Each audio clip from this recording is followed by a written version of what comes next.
Morning everyone. হাঁপিয়ে গেছি, সকালে সব কাজটা ছেড়ে নিয়ে স্নান করে নিয়েছি। তবে একটা জিনিস তোমাদেরকে না দেখালেই নয়, মানে ওটা দেখানোর জন্যই আমি এত এক্সাইটেড। ঠাকুরের ফুল তুলতে গেছিলাম, ঘরের পিছনের দিকে অনেক কটা জবা গাছ আছে, তো সেই জবা গাছে ফুল হয়েছে আর ওই ফুলগুলো তুলেই আমরা ঠাকুরকে পূজা দিই। তো ফুল তুলতে গেছিলাম, সেখানে কি আবিষ্কার হয়েছে দেখো, সেখানে একটা পেঁপে গাছ হয়েছে। আর সেই পেঁপে গাছে এই মস্ত বড় পেঁপেটা হয়েছিল, পেকে গেছে, মানে প্রচুর পেঁপে হয়েছে কিন্তু এই পেঁপেটা পেকে গেছে।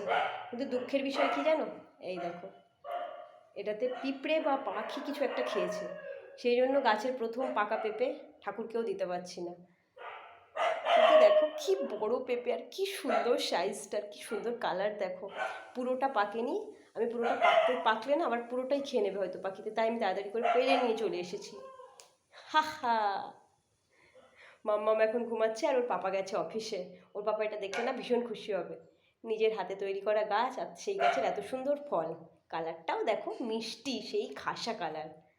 কে না খুশি হবে বলো নিজের হাতের ফল দেখলে, নিজের গাছের নিজের হাতের তৈরি করা ফল। ওর বাবা তো এই গাছ নিয়েই পাগল হয়ে থাকে সারাটা দিন। এখন বৃষ্টিটা হচ্ছে না বলে মামামকে নিয়ে একটু ছাদে চলে এলাম। আর ওর গাছ দেখার না পাপার মতোই শখ। দেখছো কি সুন্দর রোদ ঝলমল করছে। একদিকে চিচিঙে গাছগুলো একটু একটু শুকিয়ে গেছে যত্নের অভাবে, আসলে ওর বাবা সময় পাচ্ছে না তো, আর সেই জন্য। আর দেখছো এই কুমড়ো গাছ আমাদের যতবারই লাগায় জানি না কেন কুমড়ো কখনোই হয় না, তাই শাক খেয়ে নিতে হয়। আর এদিকে কলমি শাক ভর্তি হয়ে গেছে, আর দু চারটে করে দোপাটি ফুলও ফোটা শুরু করেছে। এটাই তো দোপাটি ফুল ফোটার সময়। আর দেখো দুটো গাঁদা ফুলও ফুটেছে। এটা শিম গাছ হয়েছে, আর এই ঝিঙে গাছগুলো কি সুন্দর ঝিঙে হচ্ছে ভর্তি ভর্তি। মানে ভগবান না ফল আর ফুলে ভরিয়ে দিয়েছে।